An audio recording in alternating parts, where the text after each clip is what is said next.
Nagsimula ang episode kay Yoan na napasabak sa panibagong matinding problema. May roadblock o checkpoint sa unahan. Pagod na pagod, walang kain. Walang tulog ang lolo mo matapos hantingin ng mga Wolves of Akaite sa loob ng 3 araw. Bagsak katwa na siya at wala ng lakas kahit bumuhat ng espada. Pero bago pa siya tuluyang sumuko, may nakita siyang peddler caravan o grupo ng mga naglalakbay na mga ngalakal. Biglang may sumiklab na bumbilya sa utak ni Yoan. Aha!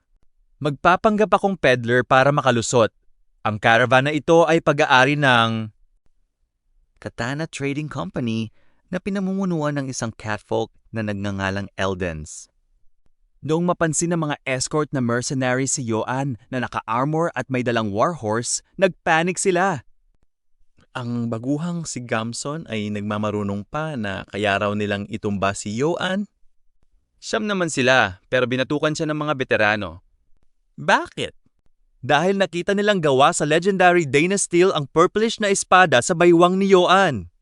Sabi ng top mercenary na si Kay, isang taga lang yan sa atin. Parang hiwa sa butter ang armor natin, Nakla. Para umiwas sa gulo, hinarap ni Elden si Yoan. Nagulat si Yoan dahil pusa pala ang kausap niya. Pero mabilis siyang umakto. Nagmakaawa siya at nag-imbento ng kwento. Nanakawan po ako ng mga bandido, mga bossing. Blessings of the gods sa inyo. Baka pwedeng sumabay sa inyo? Ako na magiging extra guard nyo kapalit ng pagkain at matutulugan. Mukha namang malakas si Yoan. Pumayag si Eldens na isama siya papuntang lungsod ng Marcel. Pero sa likod ng kanyang mga ngiti, bumulong si Eldens sa kanyang mga tauhan. Bantayan nyo yan. Kapag gumawa ng kahina-hinala, patayin nyo agad. Dumating na ang caravan sa checkpoint ng mga elven soldiers. Noong una, mayabang ang leader ng mga elves. Nung malaman nitong galing sila sa Katana Trading Company na nakabase sa Marcel, isang commercial hub na maging ang emperador ay nag-iingat na kalabanin. Biglang napapreno ang utak ng sundalo at napangiting aso. Pero ang malas, biglang itinuro ng elf si Yoan. Hoy! Ikaw na naka-helmet! Tanggalin mo yan, tingnan natin ang mukha mo. Nanigas si Yoan. Nagpalusot siya na may kondisyon o kapansanan daw ang mukha niya. Nilait lang siya ng mga sundalo. Ano? Pinigilan ba ng nanay mo nung ipinanganak ka? Ipakita mo ang wasak mong mukha. Lalaban na sana si Yoan at hahawakan na ang kanyang espada. Biglang sumingit si Eldens na galit na galit. Sinigawan ni Eldens ang mga elves na kung itutuloy nila ang pambabastos sa kanyang kumpanya. Magrereklamo siya diretso sa branch captain nila sa Marcel. Takot sa kanyang posisyon, napilitang mag-clear ng daan ang elven leader. Ligtas ang lolo mo! Pagsapit ng gabi, nag-camp ang grupo sa gitna ng kagubatan. Pinagpahinga na ni Elden si Yoan dahil wala naman itong masyadong ginagawa. Pagkahiga pa lang ni Yoan sa kanyang bedroll, boom! Knockout agad. Sa wakas, nakaranas din ng mahimbing na tulog ang ating bida pagkatapos ng napakahabang panahon. Ngunit walang katapusang suffering ang buhay sa isekai. Habang natutulog ng mahimbing ang buong kampo sa tapat ng apoy, may isang misteryoso at nakakatakot na figura na may matatalas na ngipin ang nakasubaybay sa kanila mula sa mga bush. Bumulong ang kontrabida. Maganda to. Palibutan niyo sila mula sa burol. Atakahin natin silang lahat sa isang iglap. Nagsimula ang episode sa isang matinding bangungot ni Yoan. Hindi tungkol sa mga lobo. Tungkol sa kanyang compulsory military service sa past life niya bilang Kim Yohan. Na-recall niya nung magsagawa sila ng isang battalion-level tactical training.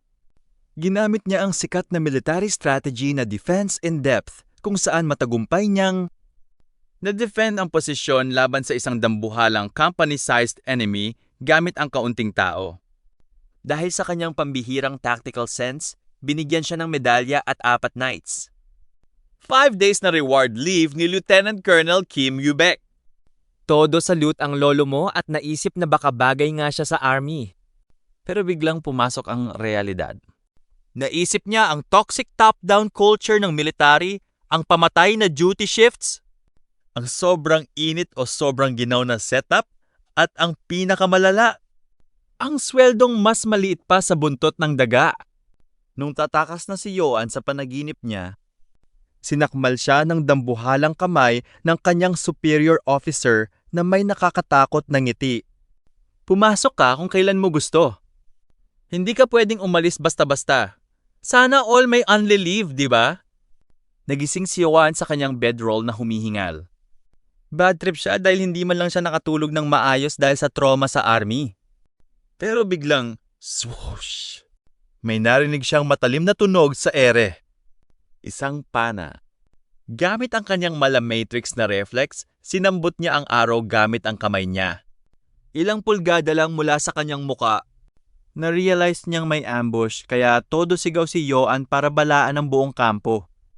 5 minuto bago ang atake, ang bantay na si Gamson ay nagrereklamo kay Kay kung bakit sila lang ang pinupuyat at hindi isinasama si Yoan sa sentry duty. Pinagalitan siya ni Kay. Gunggong! Ipagkakatiwala mo ba ang buhay mo sa taong hindi mo kilala? Baka gilitan tayo niyan habang natutulog at itakbo ang mga supplies. Sinigawan pa siya ni Gamson na lang naman daw siya nag-mercenary ay umalis sa laylayan ng kanyang probinsya at mabuhay na parang tunay na lalaki. Hindi para matakot sa isang kabalyero. Sasapukin na sana siya ni Kay nang biglang umalingaw-ngaw ang sigaw ni Yoan. Umulan ng mga pana at sinalba ni Kay si Gamson gamit ang kanyang shield. Patakbong sumugod si Captain Goran dala ang kanyang espada. Ang pusa namang si Eldens ay nanginginig at nagtatago sa ilalim ng wagon. Lumapit si Yoan at ginamit ang kanyang military background. Mag-form kayo ng circular defensive line sa paligid ng wagon. Stick together. Pero minaliit lang siya ni Kay. Ano ka? Employer namin. Kaya namin to. Iligtas mo na lang ang sarili mo. Humingi si Yoan ng shield para makatulong. Nakaranas siya ng ganitong gyera. Pero sumigaw si Elden sa ilalim ng wagon. Ayoko nga. Kulang pa ang shields namin. Bahala ka sa buhay mo. Walang tiwala ang mga akla. Biglang sumugod ang mga kalaban mula sa dilim. Mga bandits pala at hindi ang Wolves of Akaite. Sumugod ang mga mercenaries pero napanganga si Yoan. Hala, sumugod silang lahat? Sino ang magbabantay sa wagon? Kulang talaga sa seminar sa military tactics ang mga mercenaries na to. Sa gitna ng gulo, napreno ang utak ng mga mercenaries dahil sa dami ng bandits. Isang dambuhalang bandit ang sumapak kay Captain Goran at itinaas ang espada para patayin ito.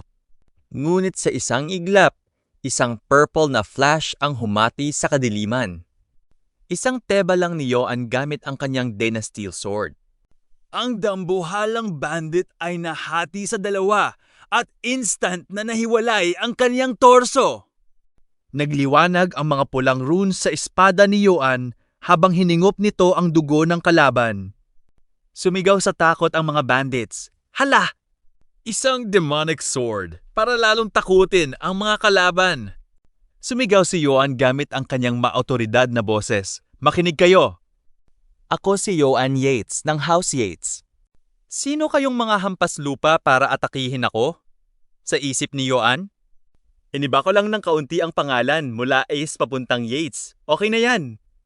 Nung marinig ng mga bandits na noble pala ang nakaharap nila at may dalang demonic sword, napraning silang lahat. Itinutok ni Yoan ang nagliliwanag na talim. Magpapasakop ba kayo o lalasapin nyo ang talim ng espadang ito? Pumili kayo. Agad na ibinagsak ng bandit leader ang kanyang espada sa damuhan at sumunod ang buong gang. Suko na po kami, bossing! Lumingon si Yoan kay Goran na nakanganga pa rin sa gulat at nag-utos na talian ang mga bihag. Sa pagtatapos ng chapter, nakatayo si Yoan na nagliliwanag ang asul na mga mata sa dilim. Idinedeklara na pupugutan niya ang sinumang magtatangkang lumaban. Sino ngayon ang walang tiwala, ha? Nagsimula ang episode sa matinding kaba ni na Eldens at Goran. Dahil nalaman nilang legit na noble pala ang kasama nila, natatakot silang baka magtanim ng galit si Yoan. Pinagtripan at pinagdamutan nila ito ng shield noong una. Para bumawi, todo iyak at pahumble si Eldens sabay sabing kung alam lang daw niyang noble ito. Ibinigay na niya ang lahat. Pero ang hirit ng ating bida, Wala yon. Basta sa susunod, pahiramin mo ako ng shield ha. Laking gulat ni Eldens. Hindi man lang humingi ng bayad o compensation si Yoan. Sa utak ng pusa, sobrang bait at marangal na noble nito. Hiningi ni Yoan ang tulong ng mga mercenaries para i-interrogate ang mga nahuling bandits. Dito na drop ang isang napakalaking plot twist. Ang mga bandits na ito ay hindi totoong magnanakaw. Ang mga natirang private soldiers ng House Brits ang teritoryong masaker na ipinakita noong nakaraan. Ikinuwento ng leader na bigla silang pinagbintangan ng high treason o pagtataksil sa emperador nang walang ebidensya. Ang pumatay sa kanilang pamilya ay ang Wolves of Akite, kasama ang noble executioner. Umamin ang leader na naging bandits lang sila para may makain at mabuhay. Dito na-realize ni Yoan ang maruming laro sa itaas. Walang nagtaksil sa emperador mula sa simula. Kinamit lang ng emperador ang salitang treason bilang palusot para ubusin ang mga nobles gamit si Karamov. Galit na galit si Yoan sa kanyang loob dahil pareho lang pala sila ng sinapit ng mga bandits. Mga biktima na mapang-aping kapangyarihan. Noong akala ng baguhang si Gamson ay pagkakataon na niya. Magmalaki at bugbugin hanggang mamatay ang mga bihag. Pinalagan siya ni Goran dahil duwag naman itong tumakbo noong una. Sa tindi ng awa, nag-utos si Yoan. E-disarm niyo sila at pakawalan. Sinabihan niya ang mga dating sundalo na mag-aral ng ibang skills. Mabuhay sa marangal na paraan.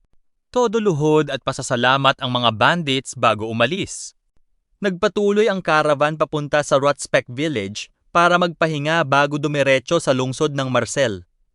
Sinalubong sila ng kalbong village chief na katropa pala ni Eldens. Nagreklamo si Eldens na lalong dumadami ang bandits simula nung mabaliw ang emperador. Pinatahimik siya ng chief dahil delikado kapag may nakarinig na imperial spy. Ipinagmalaki ni Eldens na ligtas silang nakarating sa isang napakarangal na noble na nag-defend sa kanila nang walang hinihinging kapalit. Napanganga ang chief. Anong klaseng noble ang tumutulong nang hindi nangungurakot ng pera? Magulo ang panahon at ang isang legit na knight ay kayang ubusin ang isang buong mercenary band. Naisip ng chief na perpektong security guard si Yoan para sa village nila. Pinipilit niyang magstay doon ang caravan ng ilang linggo. Habang nag-uusap ang dalawang matandang tuso, si Yoan naman ay nakasandal sa puno sa dilim. Gutom na gutom at kumakalam ang sikmura na parang pulubi sa Maynila. Lumapit sa kaniya si Captain Goran bitbit ang isang pouch ng mga gintong barya mula sa naibentang gamit ng mga bandits. Sabi ni Goran, kay Yoan daw dapat ang lahat ng ito dahil siya ang nakahuli sa kanila. Dito na naganap ang pinakamalaking internal heartbreak ng ating mukhang perang bida. Umiiyak ng dugo ang utak ni Yoan. Alam niyang mas ligtas mag-invest ng goodwill sa mga mercenaries kaysa mag-isa siyang haharap sa Wolves of Akite. Kaya pinilit niyang ngumiti, nagpakita ng ilang barya at sinabing, "Nako, nakuha ko na ang share ko oh. Kunin niyo na yan at hatiin sa mga tauhan mo. Magkakasama tayong lumaban, kaya mag-comrades na tayo." Natouch ng sagad si Goran. Akala niya ay ito ang pinakamataas na antas ng dignidad ng isang knight na may malasakit sa mga nasa ibaba. Sa loob ng tavern, ipinamahagi ni Goran ang pera habang ang mga mercenaries ay nagsisigawan ng, "Yo! Yoan! Ang bait mo, boss!" habang nagpapakasasa sa papuri ang mga tao sa labas. Si Yoan naman ay natutulog ng mahimbing sa kanyang kwarto. Walang kaalam-alam na nascam niyang sarili niya sa pera. Ngunit sa huling segundo ng episode, biglang dahan-dahang umikot ang doorknob ng kanyang kwarto. Bumukas ang pinto sa dilim at isang masked assassin na may nagliliwanag na pulang mga mata ang pumasok. Itinaas nito ang kanyang dinalang dagger, handang isaksak sa natutulog nating bida.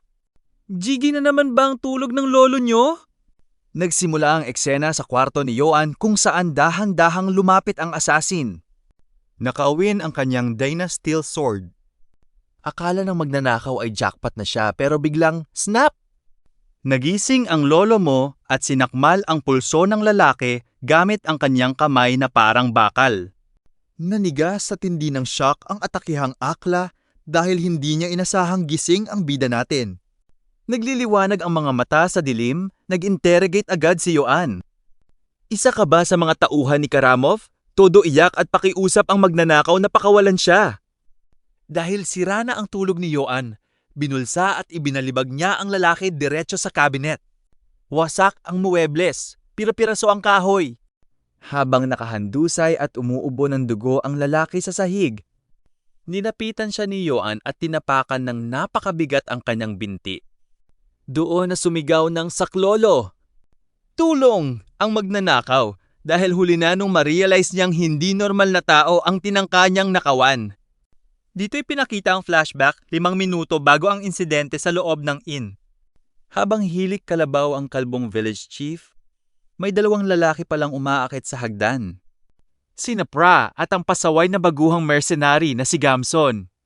Nagpaplano pala ang mga gunggong na nakawan si Yoan. Sabi ni Gamson kay Pra, huwag daw mag-alala. Ang pinakamalakas na lalaki sa village na si Vulan ang bahala kay Yoan. Ang horse fanatic naman na si Pel ay abala sa labas para nakawin ang kabayong si Philip. Sa labas, kulang na lang ay mag-heart eye si Pel habang hinihimas ang dambuhalang warhorse. Tinanong ni Pra si Gamson kung totoo bang ganun kamahal ang espada ng noble. Ang hirit ni Gamson, Hoy, nakakita ka na ba ng espadang kayang humati ng tao ng patayo? Nakita ko yan. Isang teba lang, split in 2 ang armadong sundalo. Walang kwenta ang knight na yan kapag wala ang espada niya. Gusto niyo ng budol, ha? Pero natigil ang kanilang pangarap na yumaman nang biglang may marinig silang dambuhalang kalabog. Si Vulan pala yun, duguan at nakahandusay sa sahig. Nakatitig sa nagliliwanag na asul na mga mata ni Yoan sa dilim. Sa isang iglap, kinaladkad ni Yoan ang sumisigaw na si Vulan palabas ng kwarto. Sa hallway, napanganga si Gamson dahil hindi niya alam ang gagawin. Sinakmal siya ni Pra at tinanong kung anong nangyayari. Sumigaw si Gamson ng, tumakbo ka na kung gusto mo pang mabuhay. Gigi na tayo. Ano bang klaseng halimaw ang taong to? Biglang sumulpot ang village chief at tinanong kung sino sila. Deadma ang mga boys. Kumari pa sila ng takbo palabas ng inn. Sa labas, naghihintay si Pel sa kasama ang mga kabayo at nagtataka kung nasaan si Vulan. Sumigaw si Gamson, manahimik ka! Patay na si Vulan o malapit nang mamatay. Sumakay ka na sa kabayo at mag-disappear na tayo rito bago tayo habulin. Nang noble na yan. Hayaw sanang umalis ni Pra nang wala si Vulan. Pinagmadali na siya ni Gamson dahil baka maabutan sila ng galit na bida. Ngunit huli na ang lahat para sa mga magnanakaw ng manok. Biglang isang dambuhalang pagsabog ang nagwasak sa bubong ng inn. Napapreno ang utak at lumuwa ang mga mata ng 3 sa tindi ng takot. Pagtingin nila sa itaas ng bubong, nakatayo si Yoan. Pinapaligiran ng isang nakakatakot at nag-aapoy na pulang aura.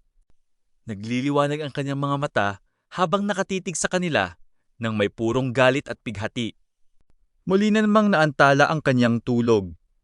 Sabi nga sa meme, you don't mess with a tired worker. Nagsimula ang episode sa madilim na timog na bahagi ng kontinente, saan may 2 sundalo na nagpupukpok ng karatula mula sa utos ng emperador na si Carderian Bizelf. Ipinapakita rito ang nakakapangilabot na realidad ng mundo. Binitay ang isang grupo ng mga tao lang sa pagnanakaw ng isang manok at 3 itlog sa teritoryo ng isang baron. Nagulat ang isang guard dahil ganito kalupit ang batas. Ubusan ng lahi o bitay kapag ginalaw mo ang ari-arian ng noble. Kahit pa ginawa mo lang ito dahil hindi ka binayaran sa sahod mo. Grabe, walang patawad ang gobyerno rito.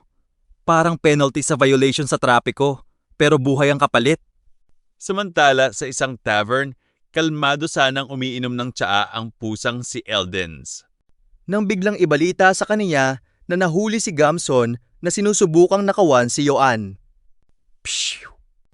Naibuga ni Eldens ang tsaa niya sa tindi ng shock. Anak ng pusa naman oh! Nagpanik ang lolo mo dahil balak niya sanang bolahin at sulsulan si Yoan na sumama sa kanila sa lungsod ng Marcel. Sisirain lang ng kanyang tauhan.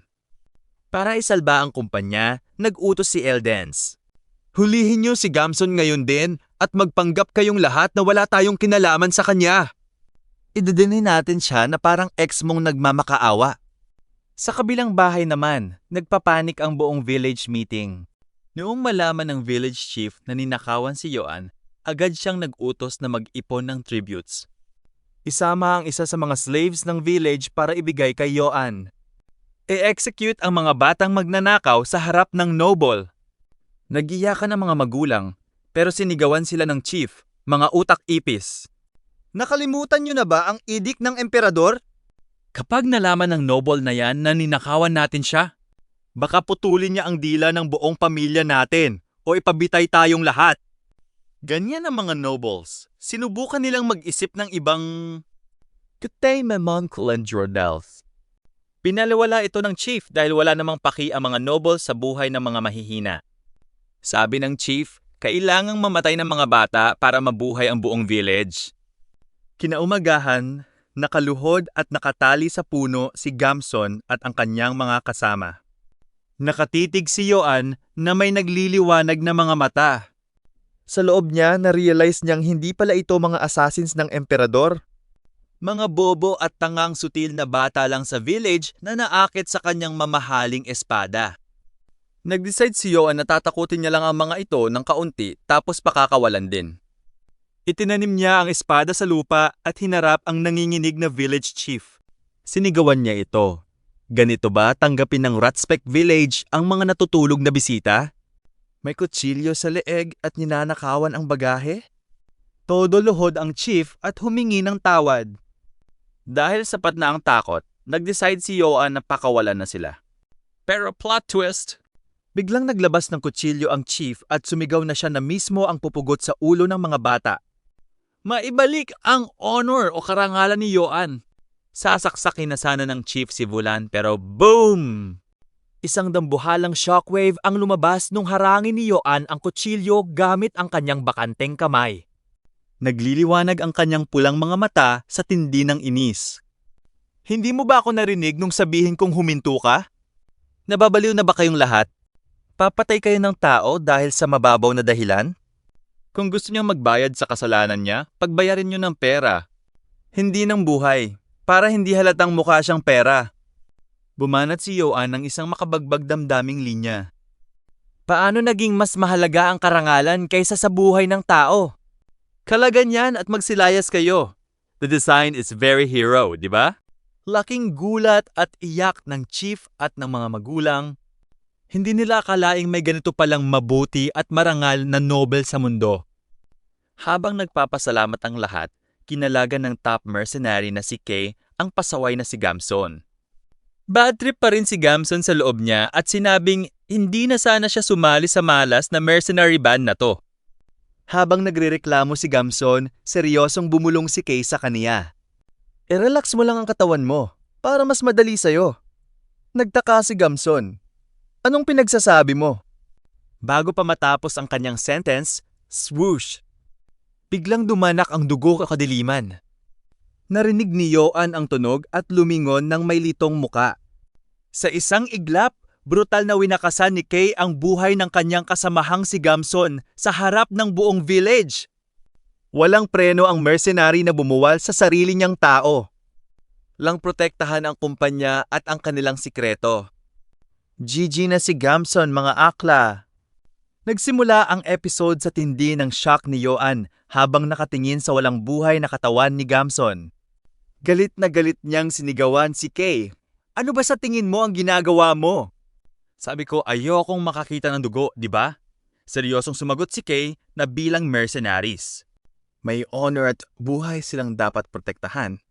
Ang pagnanakaw ni Gamson ay nagdala ng kahihiyan sa buong grupo.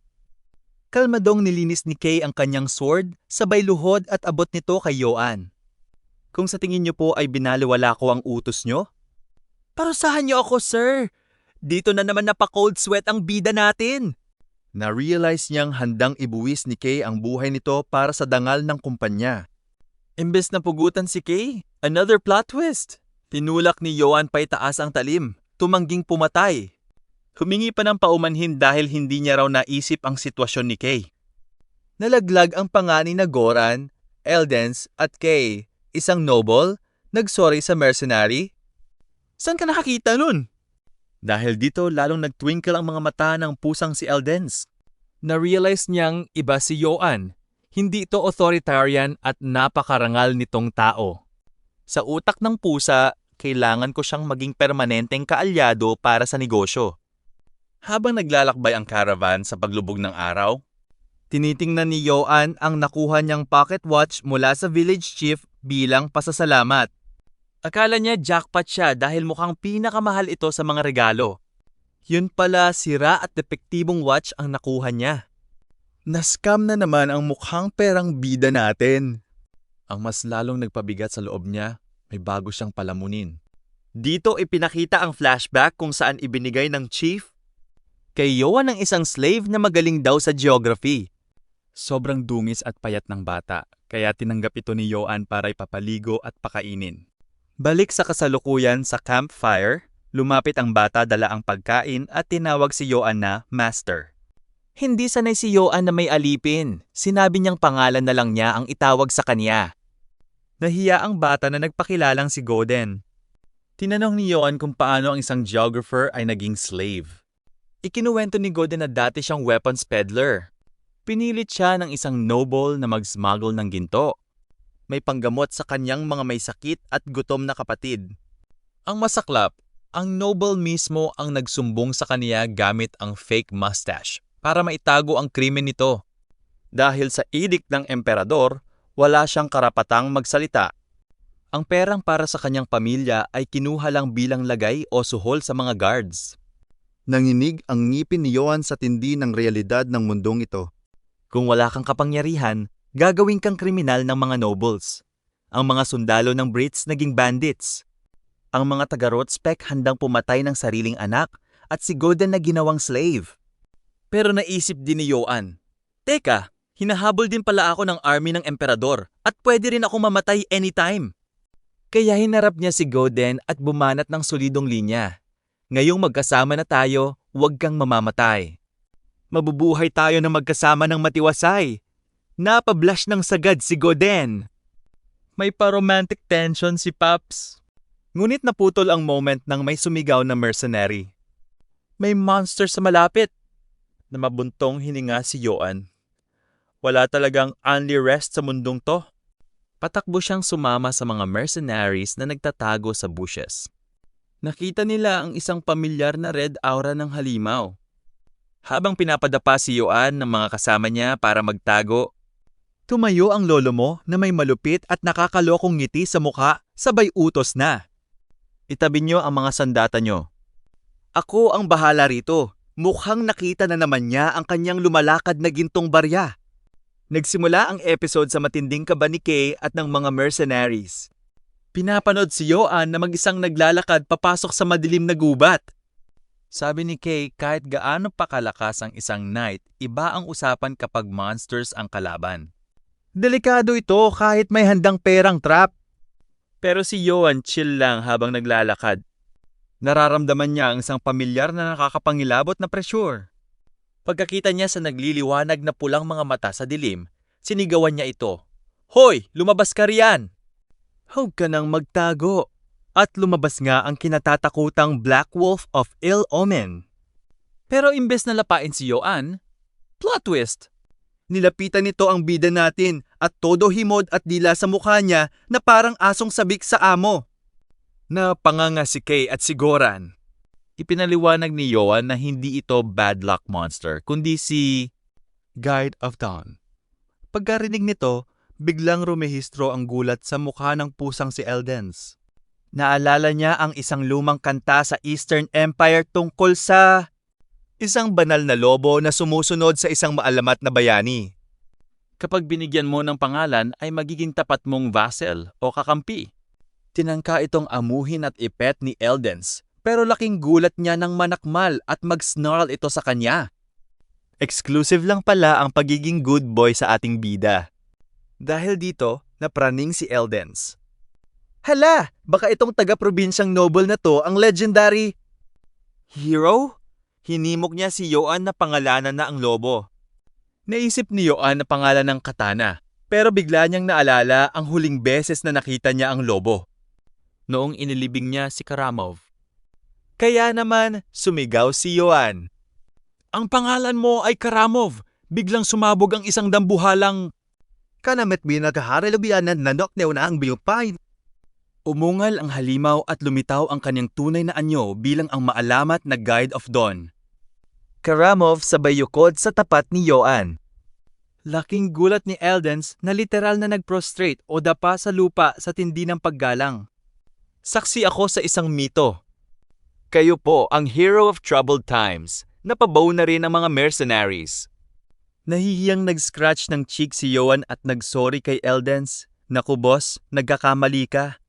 Hindi ako hero. Isa lang akong takas na noble na nag-aalala. Kung paano mabubuhay lalo na't hinahabol ako ng gobyerno? Binugbog ko hanggang mamatay ang totoong Karamov, pero deadma si Eldens. Mas lalo pa niyang nirespeto si Yoan at nag-alok na. Ipapakilala siya sa Marcel Trading Company bilang pasasalamat. Tinanong ni Yoan kung anong klaseng lugar ang Marcel. Ipinaliwanag ni Eldens na ito ay isang free trade city. Isang commercial hub na napaka-aktibo ng negosyo at ang pinakamalupit sa lahat. Hindi kayang abutin ng kapangyarihan at kamay ng emperador. Pagkarinig sa salitang hindi maaabot ng emperador, biglang nagningning ang utak ng ating bida. Sa loob niya, aha! Pwede akong mag-start over at maging isang mayaman na merchant dito. Dito, tinanggap ni Yoan ang alok ng may malaking ngiti. Habang naglalakbay sila patungo sa lungsod, napatingin si Yoan sa kalawakan. Naisip niya na sa past life man niya o sa kasalukuyan, palagi na lang siyang isang wanderer o palaboy na nakikipagbuno para lang isalba ang sariling buhay. Naalala niya ang sumpa sa kaniya na puro pagdurusa o suffering lang ang mararanasan niya. Pero bumanat si Yoan ng isang malupit na huling linya habang kinukuyom ang kaniyang kamao. Hindi ba't hindi naman talaga madali ang buhay bago pa man ako mamatay noon? Pero sa pagkakataong ito, iba na. Magpapatuloy ako hakbang-hakbang gamit ang sarili kong desisyon at lakas. At sa huling sigaw ng ating bida, tara na sa Marcel. Ang lungsod ng mga mayayamang negosyante. Dito formal at opisyal na nagtatapos ang season 1 ng kwento. Nagsimula ang episode sa labis na pagkamangha ni Yoan at Goden ng sa wakas ay makapasok na sila sa naglalakihang lungsod ng Marcel. Dahil nasa lungsod na sila ng mga mangangalakal, naisipan ni Yoan na mag-shopping. Bigla namang tumahol ng masaya si Karamov. Na mukhang cute na maliit na aso na lang sa paningin ng mga tao. Dito ipinakita ang flashback noong nakaraang gabi bago sila pumasok sa city. Sinabihan ni Yoan si Karamov na kung papasok ito sa lungsod gamit ang dambuhala at nakakatakot nitong anyo, tiyak na magkakagulo ang mga tao. Nag-woof naman ang lobo at sa isang iglap, binalot siya ng dark energy at asul na apoy hanggang sa mag-transform ito bilang isang napaka-cute at maliit na blue puppy. Laking gulat ni Yoan sa abilidad na ito ng isang divine beast. Si Goden naman ay gigil na niyakap si Karamov dahil sa sobrang kakyutan. Balik sa kasalukuyan, pinagkakaguluhan ng mga taga-Marcel si Karamov. Si Yoan naman ay gustong umiwas sa atensyon dahil alam niyang hinahabol pa rin sila ng gobyerno. Para makabili ng gamit, sinabi ni Goden na kailangan nila ng malaking tactical bag. Langis at suka para sa pagpreserba ng mga kagamitan. Noong iabot ni Yoan ang kanyang natitirang 4 na silver coins, nangako si Goden na isang silver coin lang ang gagamitin niya para mabili ang lahat ng ito. Akala ni Yoan ay nagbibiro lang si Goden, pero paglipas ng 50 minuto, pak! Isang dambuhalang backpack ang ibinagsak sa lupa. Dito na na-reveal ang lupit ng kasanayan ni Goden bilang dating equipment merchant. Ginamit niya ang kanyang maximum gift of gab o tindi ng dila. Ibenta ang wasak-wasak na helmet ni Philip sa napakataas na halaga. Nadagdagan pa sila ng libreng mace at matapos bilhin ang lahat ng supplies, may sukli pa sila. Mula sa paunang 4 silver coins matapos gastusin ang isang barya, kumita pa sila ng 9 silver coins. Ang kanilang final balance? 12 silver coins at 10 copper coins. Mas dumami pa ang pera nila kaysa nung magsimula sila. Napaisip tuloy si Yoan, kung ang basag na helmet ay naibenta ng ganoon kamahal, paano pa kaya ang mamahaling armor at gamit ni Karamov na ibinaw niya sa gubat? Naresolve ang lolo mo na babalikan at huhukayin niya talaga yun balang araw. Nagpasalamat ng tapat si Goden kay Yoan dahil pakiramdam niya. Matapos maging slave na walang kasiguruhan ng buhay, sa wakas ay nagbago ang tadhana niya at nag-uumapaw na naman siya sa pag-asa. Dahil may pera na, rumesbak sa kainan si Yoan sa loob ng isang bustling tavern. Kulang na lang ay maiyak ang ating bida sa tindi ng sarap ng karne ng Marcel na natutunaw sa bibig. Malayo sa kinakain niyang jerky noon na lasang ninunguyang sapatos. Nakakaligo na rin siya sa mainit na tubig at nakakatulog sa malambot na kama sa ilalim ng makapal na kumot. Sabi ni Yoan sa kanyang sarili, sobrang sarap mabuhay sa Marcel. Dito na ako titira habang buhay. Ngunit woke up to reality muli ang lolo niyo kinabukasan. Habang masayang kumakain ng skewer sa plaza si Yoan, narinig niya ang chismis ng mga villagers tungkol sa isang grupo ng mga bandits na nagnakaw ng mga paninda at binihag ang anak ng isang residente. Habang nag-aalala si Yoan sa balita, biglang may sumulpot na duguan at gutom na elf na nagwawala sa tapat ng isang merchant. Plot twist! Isa pala itong straggler o naiwang sundalo ng Wolves of Akite na nawala sa kanyang grupo habang hinahabol si Yoan. Nakita ng elf si Yoan at sumigaw ng, "Ikaw na bastardo ka!" Sabay sugod gamit ang dagger. Magkakaroon na sana ng gulo, pero sa isang iglap, swoosh! Isang talim ang humati sa ere at instant na naputol at lumipad ang ulo ng elf mid-air. Ang pumatay sa kanya ay isang lalaking nakasakay sa kabayo na nagpakilalang si Brad, ang captain ng sikat na Oak Tree Mercenaries na may 500 strong na hukbo. Ipinagmalaki ni Brad sa mga taga-Marcel na uubusin nila ang mga bandits para ibalik ang kapayapaan sa lungsod. Ikinumpirma ni Goden na ang Oak Tree Mercenaries ay isa sa mga top-tier group sa buong empire. Doon napaklench ng kamao si Yoan sa tindi ng kaba. Kung hindi pinatay ni Brad ang elf, baka nabisto na ang kanyang identity at nalaman ng lahat na isa siyang wanted fugitive ng imperyo. Na-realize ni Yoan na para makakuha ng permanenteng proteksyon laban sa kamay ng emperador, kailangan niyang makuha ang buong tiwala ng Katana Trading Company kahit ang gobyerno ay hindi pwedeng basta-basta bumangga sa malaking kumpanyang ito. Ngunit ang tanong, poprotektahan ba siya ni Eldens kapag nalaman nitong wanted siya sa gobyerno? Sa utak ni Yoan, may hawak na absolutely not na sign si Eldens. Kaya naman habang wala pang nakakaalam, kailangan niyang itago ang kanyang tunay na pangalan. Biglang naputol ang kanyang pag-iisip nang may marinig siyang boses sa kanyang likod. "Excuse me." Paglingon ni Yoan, isang magandang babae na may cat ears ang nagbow sa harap ng isang green banner. Ipinakilala niya ang sarili niya bilang si Ibulka, ang exclusive maid ng Katana Trading Company.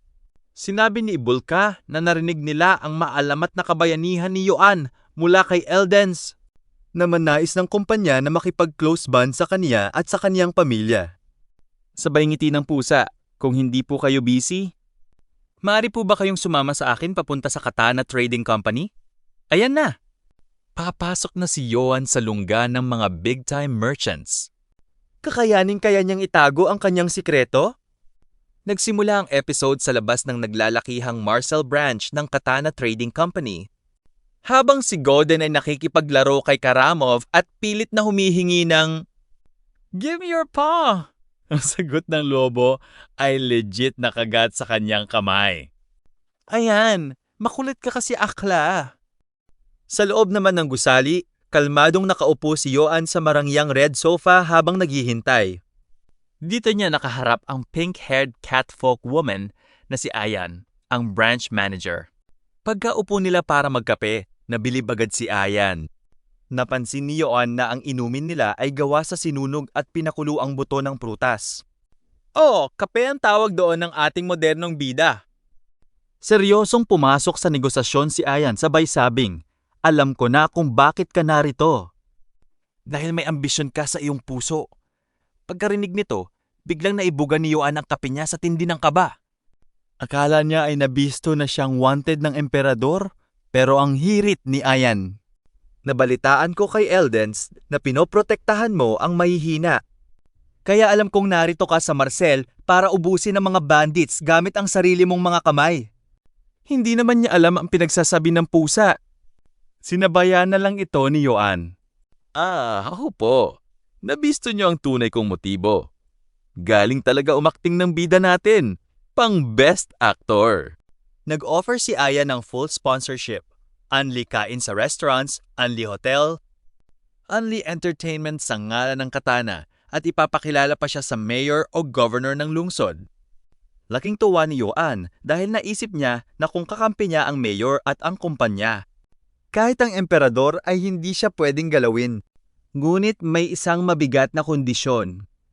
Sinabi ni Ayan na kailangang patayin ni Yoan ang mga pamilya at pati na rin ang mga anak ng mga kalabang shop districts na nagrereklamo sa monopolya ng kumpanya. Nanahimik si Yoan, tumayo, at seryosong tumanggi. Hindi ako papatay ng mga inosenteng tao at mga bata para lang sa monopolya nyo. I-cancel na natin ang deal na to. Pero biglang nag-curtsy ng magalang si Ayan sabay ngiti. You passed, Sir Yoan. Plot twist, isang test o hiring exam lang pala yun. Walang monopolya o kalabang shop districts. Sinusubukan lang nila kung totoong marangal at mabuting knight ang ating bida. Dahil pumasa si Yoan sa interview, opisyal nang tinanggap ang kanyang sponsorship ng may kasamang gintong liwanag ng pakikipagkamay. Paglabas ni Yoan sa kalsada, masayang-masaya niyang sinabihan si Goden na mag-suck on. Honey, o kumain ng pinakamamahaling pagkain gamit ang pera ng Katana Trading Company. Todo celebrate ang dalawa dahil protektado na sila ng malaking kumpanya. Hinihintay na maubos ng Oak Tree Mercenaries ang mga bandits sa labas. Ngunit maputol ang kanilang kasiyahan ng isang nakakarimarim. Natanawin ang tumambad sa kanila sa gitna ng daan. Isang bunton ng mga luray-luray na bangkay ng mga merchants na may mga langaw pa sa mukha. Lumapit si Captain Goran na may seryosong mukha at ipinaliwanag kay Yoan na lalong nagiging marahas ang mga bandits sa paligid ng Marcel. Pinapapatay ang pamilya ng mga merchants at itinatapon ang bangkay sa plaza para takutin ang lungsod. Nag-away ang mga mamamayan sa paligid. Ang iba ay sinasabing ang emperador ang mismong nag-uutos sa mga bandits. Ang iba naman ay pinagtatanggol ang gobyerno. Bad-trip na naman ang lolo nyo dahil na-realize niyang wasak na naman ang kanyang pangarap na tahimik at payapang buhay sa Marcel dahil sa mga bandits na to. Pasatala sa opisina ng Katana. Nagmamadaling pumasok si Ibulka dala ang isang nakakapangilabot na balita kay Ayan. Hindi na nila makontak o ma-reach ang 500 strong na Oak Tree Mercenaries. Natagpuan na lang ang bangkay ng kanilang liaison officer. Sa labas ng gubat na tadtad ng saksak at nakasabit sa puno. Napraning si Ayan dahil ang lakas ng Oak Tree ay katumbas na ng isang buong hukbo ng lungsod. Imposibleng matalo lang sila ng simpleng bandit gang. Inutusan niya agad si Ibulka na ipatawag si Sudulga, ang mage ng Eiffel River, para gamitin ang kanyang propesiya. Sa huling bahagi ng chapter sa ilalim ng nagliliwanag na Eiffel River sa gabi, hinawakan ng matandang mage ang tubig. Tumingin ito sa refleksyon at sinister na tumawa habang nakikita ang mukha ni Yoan. Mali ang hinahanap ng Katana. Ang lalaking pumatay sa aso ng emperador ay nagtatago ngayon sa loob ng supot ng pera ng Marcel. Binaluktot ng mage ang tubig sa baybulong ng isang nakakatakot na babala. Hinding-hindi mangyayari ang mga plano mo? Bastardo! Mukhang nabisto na ang sikreto ni Yoan ng isang makapangyarihang mage. Nagsimula ang episode sa mabigat na atmosfera sa loob ng Katana Trading Company. Biglang pumasok ang matandang mage na si Lord Sudulga na seryosong nagreklamo kay Ibulka. Ang nag-drive daw ng kalesa ay parang mabilis pa sa karera sa EDSA. Muntik na raw mabali ang kanyang likod. Habang todo hingi ng paumanhin ang kawawang katulong, hinanap ng Mages ang kanyang kapalaran. Ayon daw sa boses ng Eiffel River, may itinakda siyang makatagpo sa lugar na ito. Sa labas naman, todo ubos ang excitement ni Yoan. Ito na ang araw na makakaharap niya ang mayor o governor ng Marcel upang makuha ang kanyang permanenteng residency at takasan ang paghahanap ng emperador. Feeling niya ay nasa round 2 na siya ng isang major corporate job interview. Habang naglalakad sa pasilyo, biglang huminto at umungal si Karamov. Doon bumungad sa kanila si Sudulga na biglang bumanat. Ang pangalang Karamov ay tila hindi bagay sa isang divine beast. Napraning si Yoan. Paano nalaman ng matandang ito ang sikreto ng kanyang alaga? Matapos magpakilala si Sudulga bilang ang Sage of the Eiffel River, nagningning ang mga mata ni Yoan. Hala! May totoong magic pala sa mundong to, sa tindi ng kanyang pagiging fanboy. Mabilis niyang sinakmal ang kamay ng matanda para makipagkilala, dahilan para mag-blush ang aklang mage. Pero biglang pinalamig ni Sudulga ang kanyang dugo nang bumulong ito. Para sa isang taong wanted at hinahabol ng emperador, mukhang chill na chill ka ah. Nanigas si Yoan at tinanong kung isusumbong ba siya nito. Sinabi ni Sudulga na wala siyang paki sa maruming politika ng mga mortal. Ang tanging sinusunod niya ay ang boses ng kalikasan at ng Eiffel River. Ligtas muli ang lolo nyo! Dahil gustong maging magic swordsman ni Yoan para tumaas ang kanyang survival rate? Nakiusap siyang turuan siya ng magic. Para hindi naman daw boring, nag-alok si Sudulga ng isang deal. Kapag nanalo si Yoan sa kanya, kahit isang round lang sa isang laro, tuturuan niya ito.